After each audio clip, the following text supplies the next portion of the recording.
السلام عليكم، يا هلا والله، كيفكم؟ وش اخباركم؟ عساكم بخير. صباح الخير عليكم جميعا من اسطنبول. اليوم اخر يوم بهذه الشقة، جلسنا فيها 4 ايام. الصدق مرة حلوة يا بنات، مرة حلوة الشقة هذه وحيشتي. قريبة من كل شيء، حرفيا كل شيء قريب منكم. وحتى في بقالة يعني تحت عند الشقة، لو احتجتوا أي شيء تقدرون تروحون للبقالة. موية، مناديل، أشياء زي كذا مرة قريبة. يعني البقالة بالعمارة اللي جنب الشقة اللي احنا ساكنين فيها، مرة حلوة. حجزناها تقريبا، كانت الليلة ب270 ريال، شيء زي كذا. بنات مرة رخيصة، يعني لا تستغربون. أنا حجزت من موقع Airbnb. مرة حلو الموقع هذا، إذا حجزتوا منه تقدرون إنه تدفعون ربع المبلغ تقريبا، إلين ما تأكدون حجزكم إنه خلاص أنتم متأكدين، بعدين تكملون المبلغ الباقي. أو إنكم خلاص تكنسلون الحجز ويرجعون لكم المبلغ حقكم. بس لازم تتأكدون إن الترجيع راح يكون كامل. يعني في بعض الشقق إذا حجزتوا يعطونكم فترة محددة زي 24 ساعة مثلا، يكون بالترجيع كامل للمبلغ. بعد 24 ساعة هذه خلاص يصير الرد جزئي. فانتبهوا، يعني احجزوا شقق إذا ما أنتم متأكدين، احجزوا شقق يكون فيها رد المبلغ كامل. فهذا اللي أنا سويت، حجزت الشقة هذه. ما كنت يعني مرة متأكدة إنه راح أصمل، فدفعت ربع المبلغ. لما تأكدت إنه خلاص والله هذا عدد الأيام اللي بحجز بالشقة هذه، وهذا يعني المكان المناسب لي. وبعدها دفعت باقي المبلغ يعني كامل. تقريبا 1000 وشي، يعني 1000 وزيادة. طبعا هذا بالنسبة لمعلومات الشقة، لأن قد سألتوني بالفيديوهات اللي فاتت عن الشقة اللي احنا سكناها.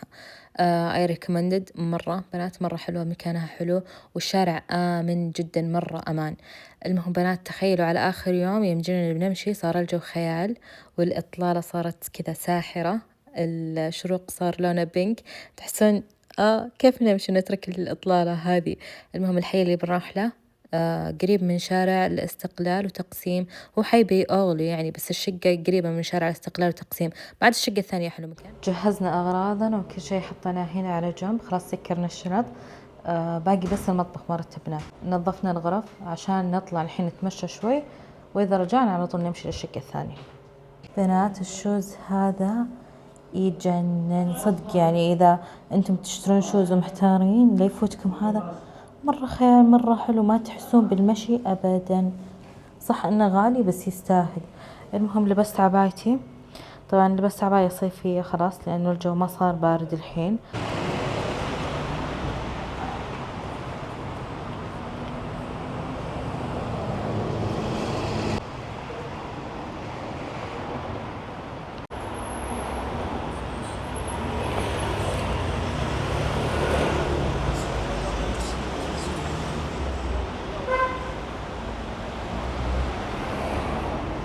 اليوم الجو خيال، في غيوم مرة حلوة، بس مو برد، حلو يعني.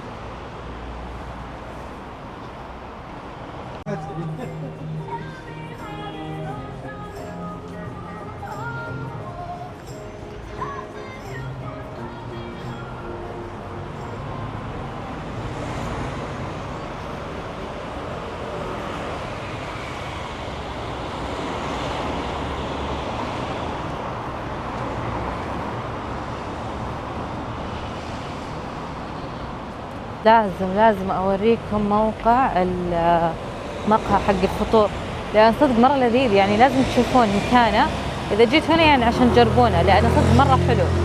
هذا بنك زراعات، ومقابله هنا اللي هو المسجد، مسجد ششلي هنا. والحين بوريكم مكان الفطور، مقابل بالجهة هذه، مقابل المسجد. بس تحتاجون انكم تقطعون الاشارة هذه وتروحون على الجهة الثانية، لانه ورا بالجهة الثانية. هو هذا الكافي اللي اسمه، مو كافي، هذا المطعم اللي اسمه انجي، خايس مرة، لا تجربونه، مرة جربناه حرفيا تقولون مقلب زيت، مو حلو.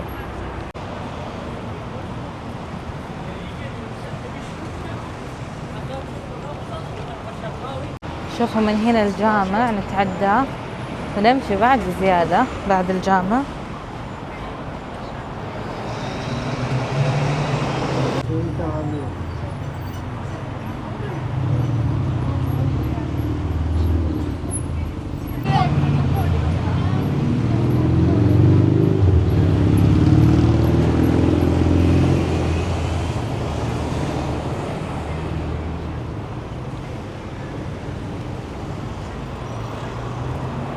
هذه الإشارة الثانية، هو عند البيكري على الزاوية. هذا البيكري حق الفطور.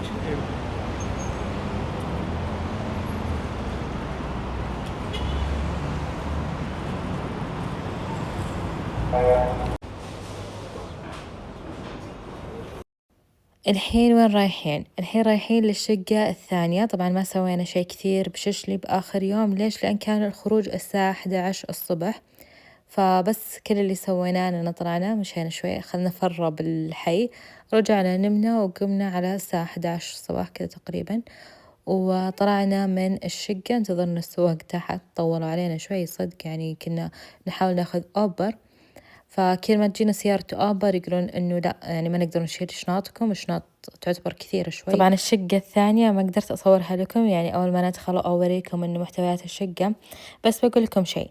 الشقة الثانية اللي رحنا لها مكانها مو آمن مرة، ما شفنا شيء حنا نهائي، ما شفنا شيء ولا صار معنا أي شيء، ولكن يعني الحي نفسه مو آمن، فما أنصحكم. يعني بالليل تكثر الحقات البارات، فهمت؟ أيوة، فمو مرة حلو. أنتم بالليل خاصة تطلعون، يعني هي كذا ولا كذا، أصلا بالليل أغلب الأشياء تقفل، فالأفضل من بعد الساعة 9 أنكم ما تطلعون. أول ما وصلنا الشقة كنا مرة جوعانين، فعلى طول رحنا المطاعم قدامنا. أحسن شيء بالشقة الجديدة إن اللي قدامنا كلها مطاعم شعبية، شاورما على كباب، أشياء زي كذا. تخيلوا إن أول ما وصلنا الشقة ما ارتحنا، ما نمنا، نزلنا أغراضنا، طلعنا تغدينا، بعد كذا رحنا تمشينا وتسوقنا من شارع الاستقلال وتقسيم. جينا على مطعم هنا، الصراحة كنا نبي شاورما، بس محلات الشاورما كانت جلساتهم مرة صغيرة برا، فجينا على مطعم هذا شكله تركي كذا شعبي، وأخذنا من عندهم ساندويش كباب. طلبنا الكباب وجبالنا مقبلات، أتوقع هذه سلطة، وهنا في اللي هي الكبنية، جابوا عيران. صراحة ما عمري جربت العيران، ما أدري هو لبن عادي ولا يتغير يختلف طعمه. توقعوا وش طلع طعم اللبن؟ طلع كأنه زبادي مالح، يعني تحسون الزبادي كذا مخفف بماء وحاطين عليه ملح، يعني ما أحسه نفس اللبن اللي عندنا اللي نشربه يعني دايم. غريب مرة طعمه، بس لذيذ يعني، صدق مرة لذيذ. وصال الأكل مرة كبيرات السندوتشات، أحس الطعم مرة يمين، مو واضح هنا ما في إضاءة. المهم شوفوا حجم الساندويتش مرة كبير.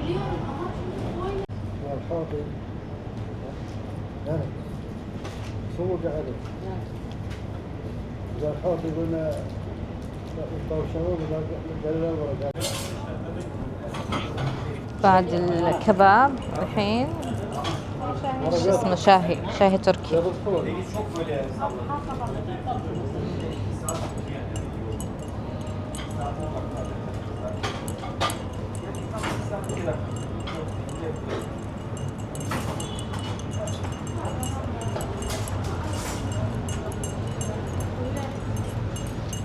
تغدينا الحمد لله، والحين رايحين للتقسيم، مرة قريب تقسيم من شقتنا، تقريبا 10 دقايق مشي. هذا جامع تقسيم.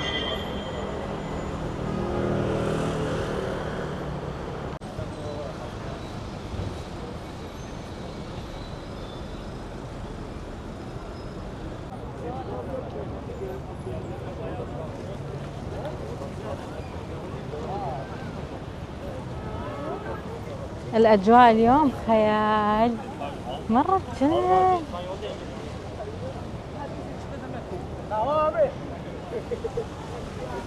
زحمة مرة زحمة.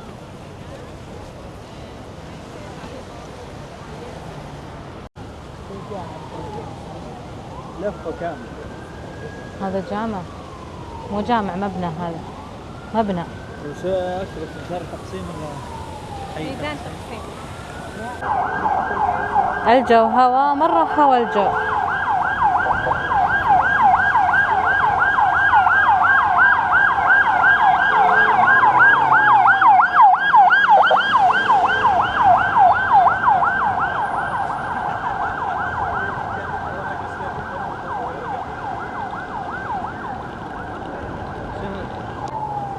هنا موجود المحل حق البقلاوة اللي اسمه فاروق أوغلو، وجنبه حافظ مصطفى.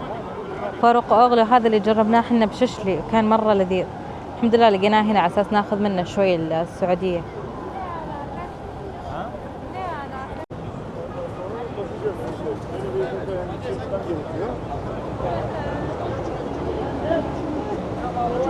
طبعا شارع الاستقلال وتقسيمهم جنب بعض على طول، بينهم كذا مباني تقدرون تدخلون لهم من بين المباني أصلا. شارع تقسيم كان مرة زحمة، كله مطاعم على كافيهات، مو مرة يعني مو ذاك زود، مو حق تسوق يعني تتمشون تجلسون تتقهوون تاكلون كذا. بس الأفضل شارع الاستقلال كان أحلى وأروق، وفي كل المحلات يعني تتمشون تتسوقون وتاكلون. حنا جايين هنا نتسوق حرفيا. أنا وأمي إذا ما شفنا سوق ملابس قلنا ما يصلح المكان، يلا مشينا. معنا شارع تقسيم وجينا على شارع الاستقلال. صدق زحمة يعني أوفر زحمة. شوفينا في قراءة كف. في محلات هنا بس قابلنا واحد مصري قال لنا ترى المحلات هنا غالية شوي، فبنتمشى بنشوف المكان بالليل.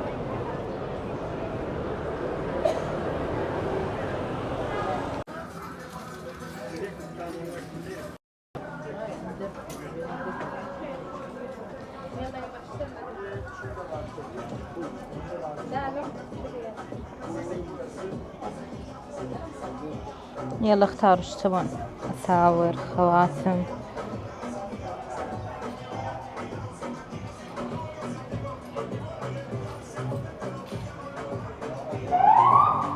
وأخيرا لقيت شيء لأختي. طبعا جينا ألسي وايكيكي اللي بشارع الاستقلال عليه تخفيض. هذه البلوزة وهذا البنطلون، بس قررت أخذها. وهذه مرة حلوة، جاي كارديجان قيمتها 700 ليرة. 700 ليرة تقريبا 70 ريال أو أقل. شوفوا هذه خيال. إلسي اللي هنا أرخص من إلسي اللي بششلي، أرخص وبعيد وأحلى، مرة أحلى. طبعا لأني ما اشتريت لأمي ولا شيء بهذه السفرة، قررت أخذ لها هذه الشنطة كيوت مرة تجنن بعد من إلسي. تقريبا قيمتها عليه تخفيض 499 يعني 500 ليرة. والبنطلون هذا يجنن من تحت مرة وسيع، مرة خيال. باخذ الجوجو ومن داخل مبطن، أحس مرة دافي للشتاء. خلاص أجيب الشوف الصراف هذا. اي بكرة نروح البازار إن شاء الله. لا عادي.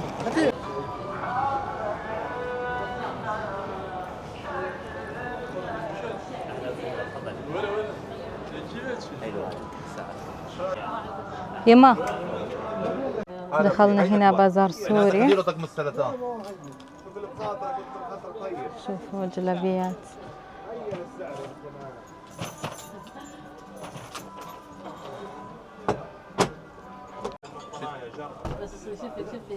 على عين نايم ايوه هو يعرف مطار السنه جنن. هاي بارده خيال يما. هذا محل سوري عنده جلابيات سورية. شوف الجلابية هذه اللي بيد أمي بنات مرة تجنن، ويجي معاها حزام مرة خيالية. والحق ينقال إن جلابياتهم صدق يعني جودة وحلوة، بس المشكلة إنه أسعارها مرة غالية، يعني أوفر غالية. فهمتوا يعني تجيكم يمكن الجلابية ب700 ريال، فكانوا أوفر غاليين. هذا محلهم، إذا بتروحون روحوا. إحنا أخذنا كم جلابية طلعت ب60,000 ليرة، يعني تقريبا 4000 ريال، لكن كسرناهم. فإذا بتروحون يعني إذا بتروحون انتبهوا، يعني إنكم تكسرون أو يعني لا تأخذون الحاجة من الأساس. فإحنا كسرنا لأن كانت عجبتنا وأخذناها. وهنا طلعنا برا نتمشى شوي. طبعا أنا قلت ما راح أمشي من هنا لين ما يجي الليل، أبي أشوف الشارع بالليل، أبي الإضاءات تشتغل.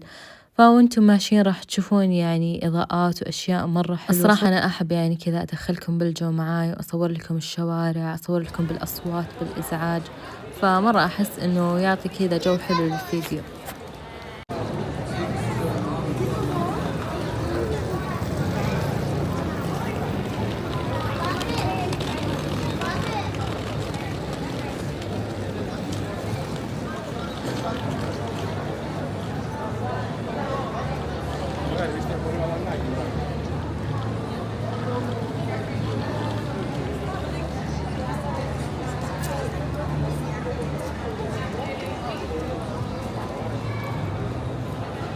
شوفوا هنا الماجد، مو الماجد، شوفوا العربية للعود حرفيا كل مكان اطلع لك.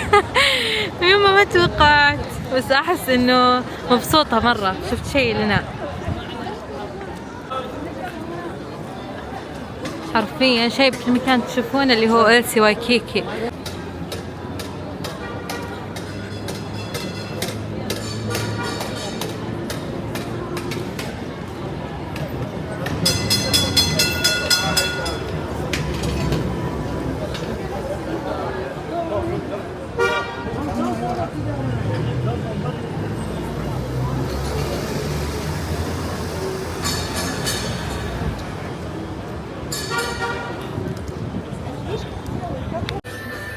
تعبنا من المشي وجينا هنا بنريح شوي، بناخذ لنا قهوة. طبعا هو مطعم وقهوة بنفس الوقت. أخذنا قهوة وبقلاوة، ناكل ونرجع البيت عاد. صدق تعبنا مرة طويل الميدان هذا.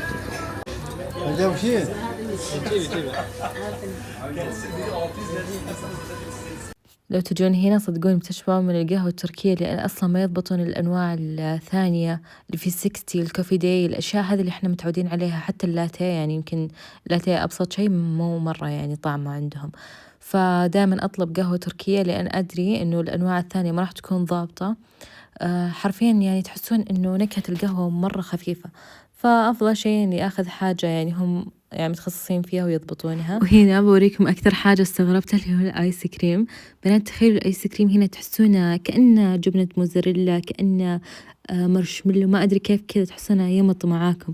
فمرة حلو الآيس كريم هنا. أنا أدمنت حاجة اسمها آيس كريم، مرة لذيذ.